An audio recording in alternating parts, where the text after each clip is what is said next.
Assalamualaikum warahmatullahi wabarakatuh. Sahabat yang dirahmati Allah, Islam adalah agama yang mencintai hukum keseimbangan, sebagaimana tidak akan bertentangan dengan rukun Islam. Dasar hukum Islam, fungsi iman kepada Allah Subhanahu wa Ta'ala, sumber syariat Islam, dan rukun iman. Hukum-hukum yang ada di alam semesta ini seluruhnya Allah ciptakan dengan hukum keseimbangan. Hal ini dijelaskan oleh Allah dalam Al-Quran Surat Ar-Rahman ayat 7-9. Dan Allah telah meninggikan langit dan Dia meletakkan neraca atau keadilan, supaya kamu jangan melampaui batas tentang neraca itu, dan tegakkanlah timbangan itu dengan adil, dan janganlah kamu mengurangi neraca itu.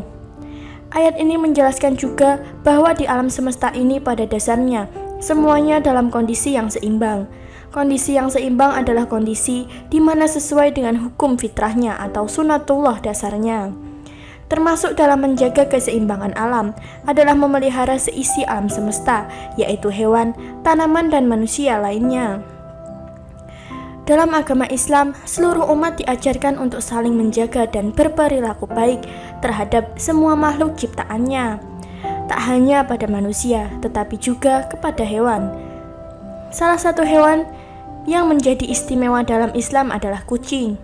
Hal ini lantaran kucing merupakan hewan peliharaan Nabi Muhammad SAW yang sangat beliau sayangi. Allah sangat mengangkat tinggi manusia yang menjaga kelestarian alam dan menjaga alam dari kerusakan. Salah satu yang bisa manusia lakukan adalah memelihara hewan dan melestarikannya sesuai dengan fungsi dan kedudukannya. Termasuk salah satunya adalah memelihara kucing dalam Islam. Kucing memang hewan yang sering dipelihara oleh manusia. Untuk itu, berikut penjelasan Islam mengenai hukum memelihara kucing dalam Islam. Namun sebelum kita lebih jauh membahas hal ini, kami ingatkan untuk mendukung channel ini agar bisa terus istiqomah dalam syiar Islam dengan cara klik tombol subscribe dan nyalakan lonceng notifikasinya. Dalam beberapa mitos atau kisah, tersebar bahwa kucing memiliki 9 nyawa, sebagaimana kucing dianggap sebagai jelmaan dewa. Hal ini juga terjadi pada masa dinasti kerajaan Fir'aun pada 3000 tahun yang lalu. Kucing menjadi sangat dipuja karena hal ini, karena dianggap sebagai titisan para dewa. Di wilayah Mesir dan Eropa, tentang kucing ini menjadi berbeda.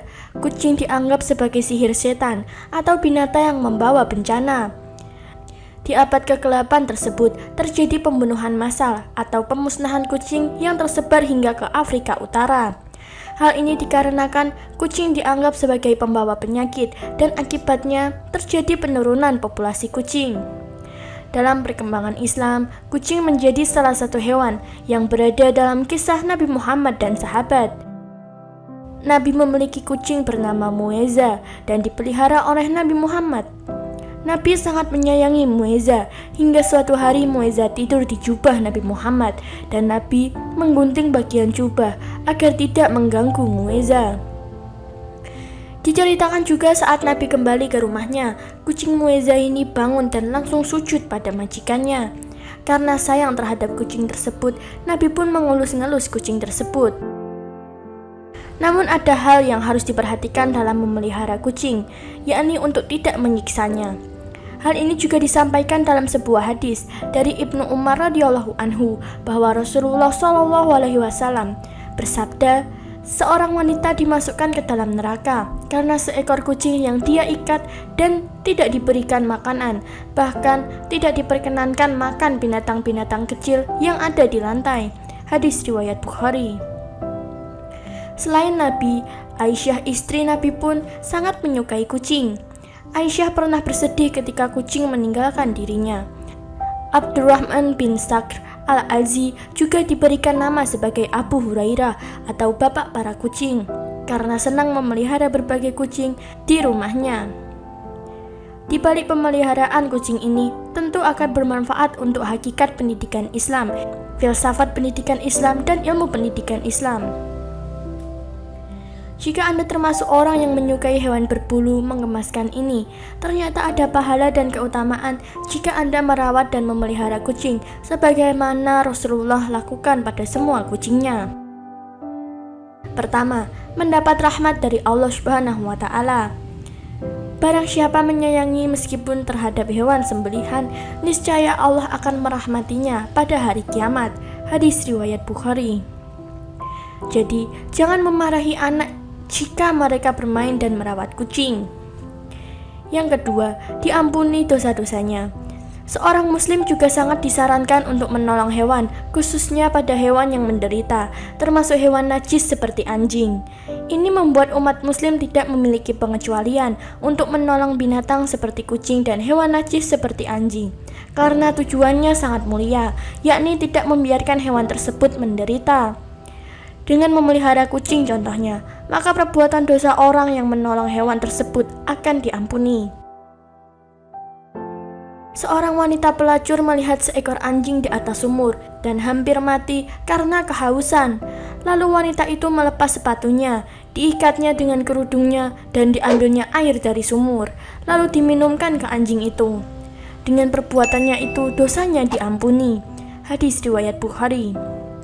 Dalam potongan hadis di atas dimaksudkan jika seseorang memelihara dengan sepenuh hati hewan seperti kucing, maka Allah akan mengampuni dosa-dosanya karena telah merawat dan mencintai hewan-hewan tersebut. Yang ketiga, sedekah untuknya. Ketika anak mama meminta untuk memelihara kucing, ini sama juga dengan mama mengajarkan anak bersedekah untuk dirinya. Sebab ketika memelihara hewan, maka kita akan memberinya makan, minum, serta merawatnya penuh kasih sayang.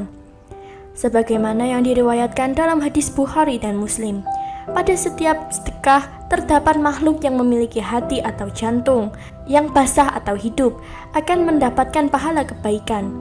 Seorang muslim yang menanam tanaman atau tumbuh-tumbuhan yang kemudian dimakan oleh burung-burung, manusia atau binatang, maka baginya sebagai sedekah. Hadis riwayat Bukhari dan Muslim.